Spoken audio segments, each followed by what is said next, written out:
آج آپ پہ زوال اس لیے نہیں کہ آپ نے کلمہ نہیں پڑھا، آپ تو سب کلمہ پڑھنے والے ہیں، پھر زوال کیوں ہے؟ زوال کی تاریخ میں بتا رہا تھا کہ اس چیز کا نام ہے کہ آپ پہ سیاسی زوال آ گیا ہے، آپ پہ معاشی زوال آ گیا ہے، آپ کا سماج انتشار کا شکار ہو گیا ہے۔ کلمہ پڑھنے والی قوم جب سیاسی شعور سے عاری ہو جاتی ہے، وہ اپنی آپس کی لڑائیاں، عداوتیں، دشمنیاں کبھی ختم نہیں کر سکتی جب تک اس کا سیاسی نظام قوم کو اتحاد، اتفاق کی طرف لے کر نہیں جاتا اور اس نظام کو توڑ نہیں دیا جاتا جو اس قوم کو لڑانے والا ہوتا ہے۔ فق و کلی نظام کا اصول کیوں دیا جاتا ہے؟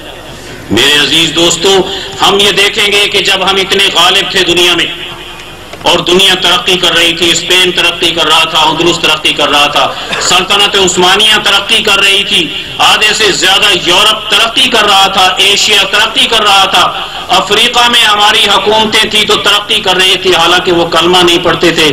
اس ترقی کا پروگرام ہے کیا؟ آج مسلمان اس کو بھول گئے، اس کو پتہ نہیں قومیں ترقی کیسے کرتی۔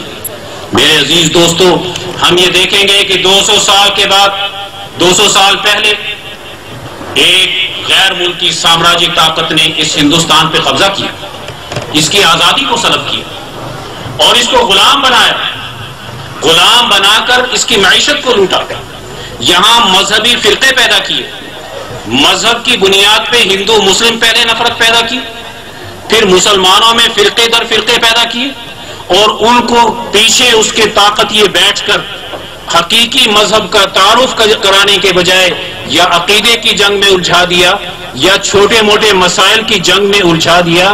جو حقیقی مسئلہ اس قوم کی غلامی کا تھا اس سے توجہ ہٹانے کے لیے حقیقت میں انگریز نے سارے جال بنے ہوئے تھے جس سے مذہب کا بھی صحیح تصور قائم نہیں ہوتا تھا اور ہماری مملکت کی آزادی کی بات بھی آگے نہیں چل سکتی تھی۔ میرے عزیز دوستو، ہمیں چاہیے کہ ہم اس کا مطالعہ کریں کہ کون سی طاقت نے غالب آ کر آپ کے اقتدار کو ختم کیا۔ میں پوچھتا ہوں، کیا بر صغیر میں ہمارا اقتدار کسی ہندو نے ختم کیا؟ میں پوچھتا ہوں، کیا سلطنت عثمانیہ کے 40 حصے کسی ہندو عیسائی نے کیے یا کسی دہریہ قوم نے کیے؟ برطانوی سامراج نے کیے، فرانسیسی سامراج نے کیے، جرمنوں جیسے ظالموں نے کیے۔ انہوں نے جو بندر بانٹ کر کے اس اسلامی بلاک کو اور اس کے اقتدار کو ختم کیا، اس طاقت کا ذرا شعور حاصل کرو تو صحیح۔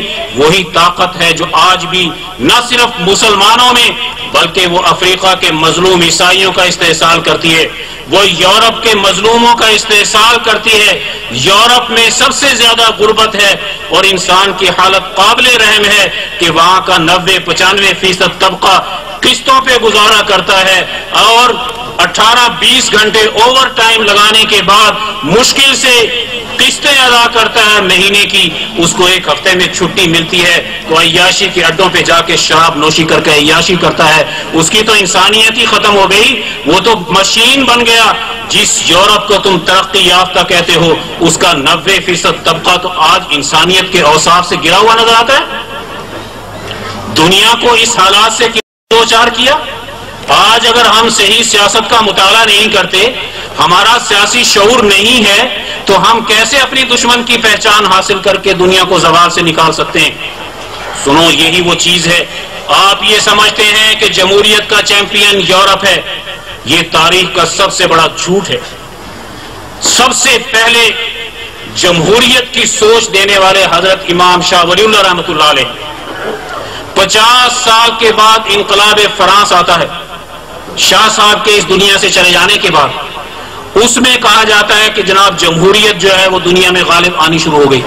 نظریہ دینے والی طاقت اصل ہوتی ہے، اس کا دنیا کے کسی خطے پہ بھی نظام قائم ہو جائے، ہم یہ کہیں گے کہ یہ سارا جتنا بھی نظام قائم ہوا ہے یہ اس شخصیت نے جس نے سب سے پہلے آج کے دور کے تقاضے کو سامنے رکھ کے جمہوریت کا تصور دیا تھا، یہ اسی کا نتیجہ ہے۔